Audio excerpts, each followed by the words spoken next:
పండగలైనా పెళ్లిళ్లైనా వస్త్రాలకు వేదికొక్కటే, అదే SR shopping mall. Family అంతటికి unlimited offers. దయచేసి అర్థం చేసుకోండి, దయచేసి అర్థం చేసుకోండి. ఇంకా గట్టిగానా అరుస్తున్నాను?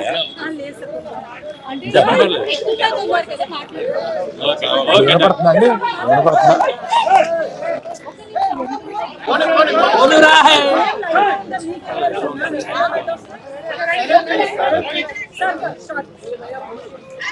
దయచేసి అర్థం చేసుకోండి. ఈ మీటింగ్కి ముందు లాయర్స్ మాట్లాడారు. మీరు క్వశ్చన్ అండ్ ఆన్సర్స్ అడిగినప్పుడు వారు అడిగే ప్రశ్నలకి మీరు చెప్పే సమాధానంలో ఏదైనా లీగల్ ప్రాబ్లం రావడానికి అన్ని అవకాశాలు ఉన్నాయి. దయచేసి మీరు మాట్లాడాలనుకుంది ఏంటో వారు చెప్పారు, ఆ మాట్లాడాలనుకుంది మాత్రమే మాట్లాడండి అని అన్నారు. ఇది మీ క్వశ్చన్స్ జాడ్జ్ చేయడానికి కాదు, దయచేసి అర్థం చేసుకోండి. It is an insistence from the lawyers not to answer the questions, not to take the questions, please. ఏమండి? అదే part of the system. Just one clarity, Arvind garu, about No, let me, I wanted to tell something. Let me complete.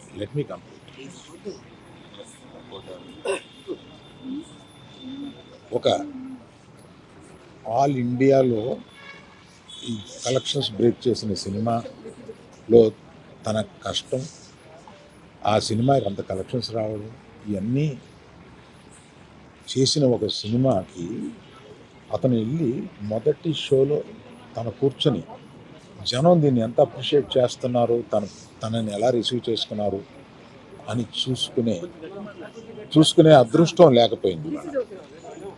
Because of an unfortunate incident he had to come back.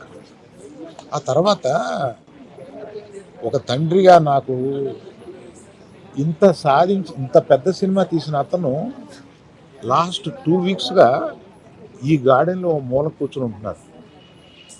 రోజు ఆ పైన ఉంటున్నాడు, లేకపోతే ఇక్కడ ఉంటున్నాడు. నేను ఒకసారి ఈ గార్డెన్ దగ్గరికి వచ్చి, ఏంటయ్యా ఇట్లా ఉంటావు నువ్వు, వెళ్ళి ఫ్రెండ్స్ దగ్గర కన్నా వెళ్ళు, లేకపోతే ఏదైనా ఊరన్నా వెళ్ళు, ఏదైనా బ్రేక్ తీసుకో, ఇందులోనే ఉండి నువ్వు ఇట్లాగా మరోజుగా ఇలా కూర్చుని ఉంటావు, దేశం అంతా నీ సినిమాని సెలబ్రేట్ చేసుకుంటుంటే నువ్వు ఇట్లా కూర్చుని ఉంటావు అంటే, సో అన్ఫార్చునేట్ ఇన్సిడెంట్ కరెక్ట్గా ఇప్పుడు జరిగింది. We don't know why, but the nature did it like that. Let me take it, తర్వాత ఎప్పుడైనా వెళ్తాలే అని ఢిల్లీలో సెలబ్రేట్ చేస్తామని, బీహార్లో సెలబ్రేట్ చేస్తామని, బాంబేకి ఒక ప్లస్ మీట్కి రమ్మని, ఇట్లాగే రకరకాల సెలబ్రేట్ ఇవన్నీ వస్తున్నా కూడా it is not the time. It is ఒక ఫ్యామిలీ, అందులో తన అభిమానుల ఫ్యామిలీలో అయిపోయినందువల్ల అతను చూస్తుంటే నాకే కడుపు తరుపుకుంటుంది. ఎందుకంటే మీరు కూడా ఒకటి అర్థం చేసుకోండి, 22 సంవత్సరాలు తను కష్టపడి ఈ పేరు సంపాదించుకున్నాడు.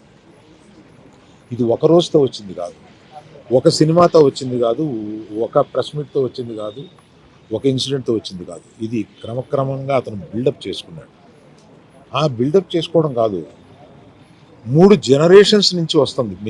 మీరు ఎప్పుడన్నా, మేము 3 జనరేషన్స్ని చూశారు, ఎప్పుడైనా మేము ఇట్లాంటి బ్లేమ్ తీసుకున్నాము, మేము ఇలా బిహేవ్ చేస్తాము, ఇలా ఇర్రేషనల్గా ఉంటాము, మీరే అర్థం చేసుకోండి. ఎందుకంటే మేము ఎటువంటి మనుషులు అనేది పబ్లిక్ మీకు తెలుసు, మీరు చూస్తున్నారు, మమ్మల్ని అందరినీ చూస్తున్నారు. మేము మీ కళ్ళ నుంచి ఎవరూ తప్పించుకోలేము. అటువంటిది ఇటువంటి ఒక ఫాల్స్ ఇన్ఫర్మేషన్ తోటి ఒకరు మాట్లాడుతుంటే అది బాధేసింది వాళ్ళు చూస్తే.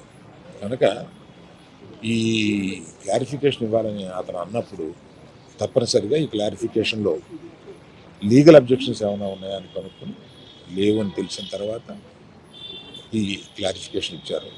దయచేసి ప్రెస్ వారు, ప్రజలు మీరంతా ఆదరిస్తే, మీ అభిమానంతో పైకి వచ్చిన కుటుంబమే, ఆ అభిమానాన్ని అర్థం చేసుకుని ఇలాగే కంటిన్యూ చేయమని నేను కోరుతున్నాను.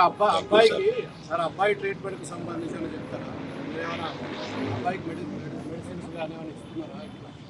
అక్కడ అయ్యే ఖర్చులు మీరు భరిస్తున్నారా? గవర్నమెంట్ భరిస్తుందా? ఏం జరుగుతుంది సార్? అయితే దానికి కంటిన్యూ చెక్ నేను అనౌన్స్ ఆశిస్తున్నాను. చేసిన వెంటనే మంత్రి వెళ్ళి ఇచ్చేసాడు. ఇప్పటికి 20 రోజులు అవుతున్నా కూడా అల్లు అర్జున్ గారు ఇంకా ఇవ్వలేదు. దీని వెనక కారణం ఏంటంటారు? నేను అవన్నీ చెప్పడానికి రాలేదు.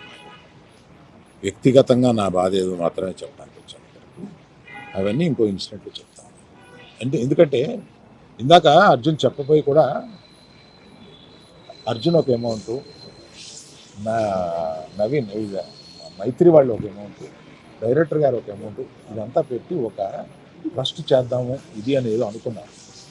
దాన్ని ఇప్పుడు చెప్పి నేను ఆ విషయాన్ని డైల్యూట్ చేయడానికి దాన్ని ఇంకొకసారి వచ్చి వివరంగా వాళ్ళు మైత్రి ఈయన అందరూ కూర్చొని దీన్ని ఎలా చేయబోతున్నాం, ఎంత సపోర్టివ్గా ఉండబోతున్నాం అనేది తప్పనిసరిగా మీకు చెప్తాను.